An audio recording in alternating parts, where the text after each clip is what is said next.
Hey, Splendid Snake here with another figure review. This time we've got the DC Direct Batman Arkham City Catwoman, baby. We're going into the Arkham City figures now, although I did start with a City figure with the Batman. He was the only Batman I had from the same kind of wave, so shh. Anyway, moving on to my lady. What can I say about her? I was actually a little bit excited to get her, but then when I got in hand, disappointed quite a lot. The sculpt is very nice, like I'm saying with most of these figures, but the articulation just isn't there. And again, I say with most of these figures, they're not really known for them. But yeah, I've decided I wasn't sure whether to get this one and try and do something with it, or get the Batman Legacy one and go from that.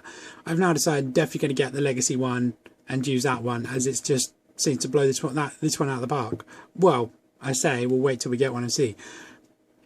But having said that, the sculpt on this one is absolutely phenomenal. Her suit is amazing. I'm going to get into some detail about that.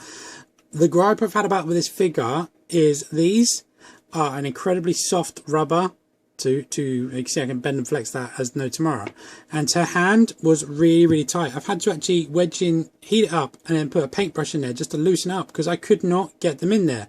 And now unfortunately I've gone to the extreme and now they're really too loose, so I'll have to fix that later. Not a big deal, it's an easy fix. But moving on, the sculpt on this woman. Now, she doesn't have peg holes, so I can't put stand in her, so I've got to rely on her own feet, which are not the biggest, so bear with. Now, like I said, the sculpt on her, she is really nice. The head sculpt is pretty good. Those eyes are just popping at you. They really are, and they're pretty well painted. This one maybe looks a bit, looking over this way a bit. It's not too bad. Lips look nice, although she kind of might have looked like she's done the makeup in the car a little bit. But, you know, painting on such detail on a repetitive thing is not that easy. But the details in the hood, or the cowl, or the mask is really cool. Little ears. These goggles look like a separate piece, but they don't move, so they don't come down, which is a shame. But it is very cool that they're there. It looks like that the actual...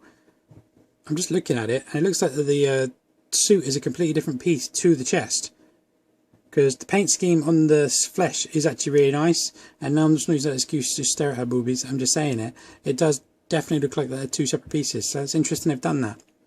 But the sculpt on the suit, like I said, is really nice. They've gone to so much detail in them, and that's what blows me away about this figure, is she just really is sculpted so well. I don't know if this kind of detail is in the Batman Legacy ones.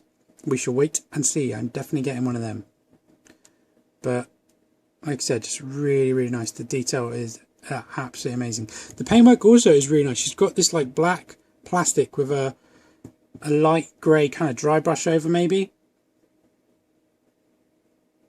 Absolutely awesome.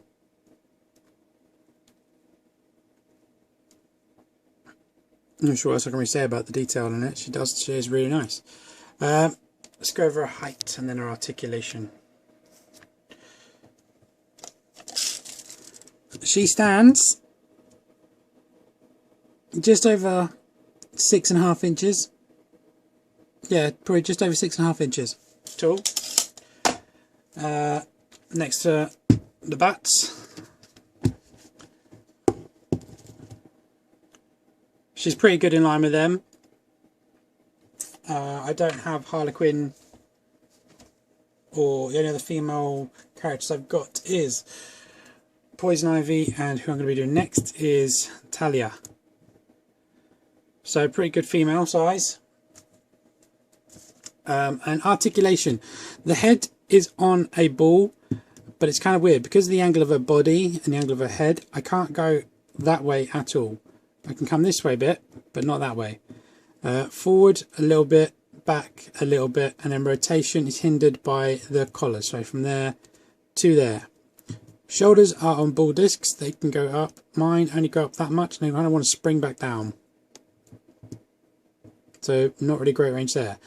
No bicep rotation, no elbow rotation, just a single cut in the elbow to there, not even 90 degrees. Then a glove rotation. Nothing in the torso, nothing in the waist. hip T-cut, but only forward and back. And when I say forward and back, that's the forward, that's the back.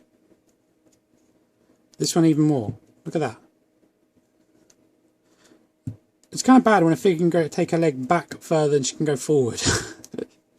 Anyway, single bend in the knees, again not quite 90, and then a boot cut of 360 degrees there.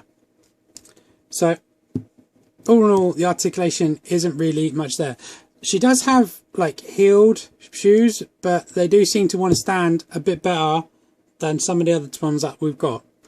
The only accessory she comes with is this, which is her, I think they're called ballers or something like that. Like I said, they're soft rubber and there's no paint apps in it. It's just like a silver plastic or silver rubber. They're quite loose, they hang quite nice, and like I said, they didn't really want to fit in her hands. But it's cool that she's got them, because they were very useful in the game. If you can consider this an accessory, it doesn't come off. It's her whip wrapped around her leg. So yeah, I'll probably end up customizing the pair of this and the other one to get some decent Catwoman, a decent Catwoman. This is quite nice, so it's got a bit of paint apps in it. It's just looks like a black piece of rubber with some grey dry brush, and same as her suit, same colour. So it looks very good. She looks really nice, and it's kind of cool when she's holding these, and they do look pretty cool hanging down beside her, like she's ready to go. But would I advise picking her up as it stands? No. If you don't care for scale, I'd go for the Playarts Kai one because she looks like the best. But if you do, I would go for the Batman Legacy one because it just looks like she's got the better articulation and the better. And maybe I don't know though, because her hips look a bit weird. We'll see. We'll cross that bridge when I get them, and then I'll compare the two. But for now, I probably wouldn't advise picking this figure up. I just think I don't think she's there. I don't think it's there for the money, personally, but that's just me, you know. I'm a big stickler for articulation, like I said. Anyway, guys, there's not really much more I can say about this one. Yeah, I hope you guys like my review. As per usual, please leave any comments below, please subscribe, and I will catch you guys later. Bye bye.